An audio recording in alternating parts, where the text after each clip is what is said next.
చాలా పనులు ఉన్నాయి. అంటే ఓ పక్కన ఇక్కడ ఉన్నాను కానీ నా బ్రెయిన్ అంతా ఎక్కడో ఉంది.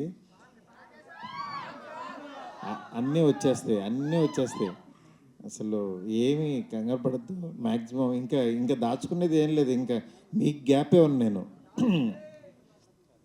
ఎనివే 3 రోజెస్ ఒక 3 years బ్యాక్ కరోనాలో ఒక చిన్న ఆలోచనలోంచి పుట్టిన ఈ 3 రోజెస్ వెళ్ళి అరవింద్ గారికి ఫస్ట్ టైం చెప్పినప్పుడు చాలా బాగుందన్నారు. అప్పుడు దాని బాధ్యత ఎస్కేఎన్ భుజాల మీద వేసుకున్నాడు. 3 రోజెస్లో వీళ్ళ ముగ్గురు హీరోయిన్స్ అయితే కనిపించిన హీరో ఎస్కేఎన్. ఎందుకంటే యా నిజంగా హీరోనే, అందులో డౌటే లేదు. ఎందుకంటే ఒక షో ఇవాళ సక్సెస్ఫుల్గా రన్ అవ్వాలన్నా దీన్ని ఆడియన్స్లోకి తీసుకెళ్ళాలి. దీన్ని అంటే అంతే అద్భుతంగా యాక్చువల్గా నేను చూస్తుంటే ఒక సినిమా చూస్తున్నట్టు అంత క్వాలిటీగా ఈ తక్కువ బడ్జెట్లో నిజంగా సినిమాటోగ్రాఫర్ కానీ డైరెక్టర్ కానీ చాలా వాళ్ళ విజన్ ఎంత బాగుందనేది చాలా క్లియర్ కట్గా తెలుస్తుంది. అట్లాగే ఈ సినిమాని దీన్ని 3 రోజెస్ని ఆహా వాళ్ళు ఫస్ట్ నుంచి కూడా వాళ్ళు దీన్ని ముందుకు తీసుకెళ్ళిన విధానం నిజంగా ఇవాళ ఇంత సక్సెస్ఫుల్గా ఒక 3 అమ్మాయిల గురించి ఇంకొక 6 హీరోయిన్స్ వచ్చి నిలబడ్డారంటే నిజంగా గ్రేట్. ఈ సీజన్ని ఇంత బాగా క్వాలిటీగా రాసిన మా రవి, అట్లాగే సందీప్ నిజంగా చాలా ఫ్యూచర్ ఉన్నాడు. మా రవి ఇప్పుడు చెన్నై లవ్ స్టోరీ చేస్తున్నాడు. తను సినిమా దీనికోసం గురించి ఎంత నిలబడ్డాడో తెలుసు నాకు. అలాగే ఇవాళ ఇక్కడున్న అందరికీ కూడా కంగ్రాట్స్ చెప్తున్నాను. సూర్య ప్రతిరోజు పండుగలో ఒక చిన్న క్యారెక్టర్ చేశాడు. ఇవాళ హీరోగా చూడటం చాలా హ్యాపీగా ఉంది.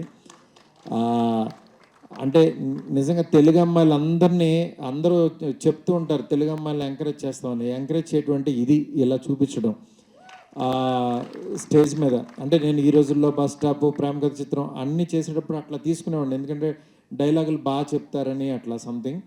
కానీ ఇలాంటి దాంట్లో ఇలా ఎంకరేజ్ చేయడంతో పాటు నిజంగా ఒక మలయాళీ అయి ఉండి ఆవిడ తెలుగు ఇంత ఫ్లూయెన్స్గా మాట్లాడడం నిజంగా మనకు గర్వకారణం. Thank you Samyukta.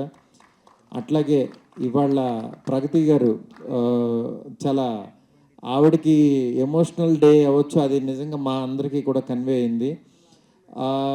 మ్యామ్ మిమ్మల్ని అందరూ తిడుతున్నారని ఏమనుకోవద్దు, ఎందుకంటే అలా తిట్టకపోతే వాళ్ళు మీరు ఈ గోల్డ్ మెడల్ సాధించేవాళ్ళు కాదు, నేను రాజాసాబ్ తీసేవాడిని కాదు.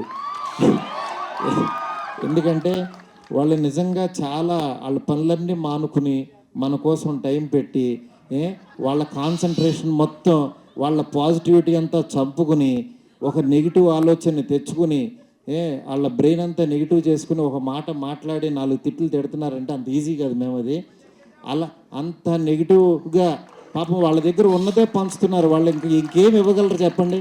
వాళ్ళ దగ్గర ఏముంటుంది? 4 బూతు మాటలు, చక్కగా 4 ఏదో ఒకటి తిట్టగలరు, అవే పంచుతున్నారు. వాళ్ళ దగ్గర ఉన్నదే ఇస్తున్నారు. నేను అనుకుంటా ఈ చూసిన కామెంటల్లా, ఒరే నీ దగ్గర ఉన్నది ఇదేనా, ఇంకేమీ లేదా అనుకుంటా. ఎందుకంటే మా నాన్న మాట చెప్పేవాడు, ఎవడన్నా తిడుతున్నప్పుడు, నాన్న వాళ్ళు తిడుతున్నారు యాక్చువల్ నువ్వేం అనవేంటి, నువ్వేం తిట్టవేంటి అన్నాడు. ఒరే ఆడి దగ్గర ఉంది అదే రా, ఆడి దగ్గర ఉంది ఇస్తున్నాడు, మన దగ్గర లేదు కదా, అది ఎందుకు దాని గురించి అనుకుంటా అనేవాడు. అందుకని ఎవరన్నా తిడుతున్నా దాన్ని ఎనర్జీగా మార్చుకోండి, డెఫినెట్గా ఒక గోల్డ్ మెడల్ వస్తే. ఇలాగా మీరు కూడా చెప్తున్నా, మీరు తిట్టేవాళ్ళ గురించి చెప్తున్నా, మిమ్మల్ని కూడా ఎవరైనా తిట్టేవాళ్ళని ఎత్తుక్కోండి, లేకపోతే మీరు ఏమి సాధించలేరు. అలా మీరు మాకు ఎనర్జీ ఇస్తూ మేము ఎదుగుతూ ఉంటాం కాబట్టి మీరు అక్కడే ఉంటారు, గుర్తుపెట్టుకోండి. అర్థమైందా? అందువల్ల నెగిటివ్ కామెంట్స్ ఇచ్చే అందరికీ కూడా చాలా చాలా థ్యాంక్స్ అండి. ఎందుకంటే మీరు లేకపోతే మేము లేము, మేము సాధించలేకపోతున్నాం. ఎనీవే ఇక్కడికి ఈరోజు 3 రోజెస్ నిజంగా చాలా మంచి ఫంక్షను, అంటే చాలా పాజిటివ్గా జరుగుతుంది. దీన్ని ఈ ప్లాట్ఫామ్ మీదకి తీసుకొచ్చిన మా ఎస్కేఎన్కి, అట్లాగే ఆహా టీంకి అందరికీ కూడా చాలా చాలా థ్యాంక్స్. మీ ముందుకి ఒక 1 monthలో మీరు ఊహించని విధంగా వస్తాను, ఆ రోజు మాట్లాడుకుందాం. Okay, thank you so much. Thank you Maruti garu, thank you so much. And చిన్న టాస్క్ ఉంది, ఇలా పట్టుకోండి. ఇలా మిడిల్కి రా. అవతల ఫంక్షన్ ఉందండి. జస్ట్ 5 నిమిషాలు చిన్న టాస్క్. సో మీరు అండ్ ఎస్కేఎన్ గారి ఫ్రెండ్షిప్ బాండ్ గురించి మాకు తెలుసు. సో ఇలా పట్టుకోండి, మన 3 రోజెస్ కాబట్టి. సో 3 బెస్ట్ థింగ్స్ చెప్పాలి మీ లేడీస్కి ఫ్రెండ్షిప్. ఇచ్చుకుంటారండి అవి. వీళ్ళు మొత్తం రివర్స్ చేశారు. మీరు టీజర్ లాంచ్ చూడలేదా? అందరు ఎస్కేఎన్ గారికి ఇచ్చారు రోజెస్. మీ ఫేవరెట్ రోజు ఎవరు అంటే, సో మీరు ఒక్కొక్క రోజు ఇస్తూ మీ బాండ్లో జరిగిన బెస్ట్ థింగ్ చెప్పాలి. మీ ఫ్రెండ్షిప్ బాండ్లో జరిగిన బెస్ట్ థింగ్ ఏంటి అని. మా ఫ్రెండ్షిప్పే పెద్ద బెస్ట్ థింగ్. ఇంకా దాంట్లో ఇంకా థింగ్స్ ఏముంటాయి? మర్చిపోలేని 3 థింగ్స్. ఎనీవే డార్లింగ్, సీజన్ 3 కూడా తీయాలి నువ్వు ఇలాగే. All the best darling, congrats.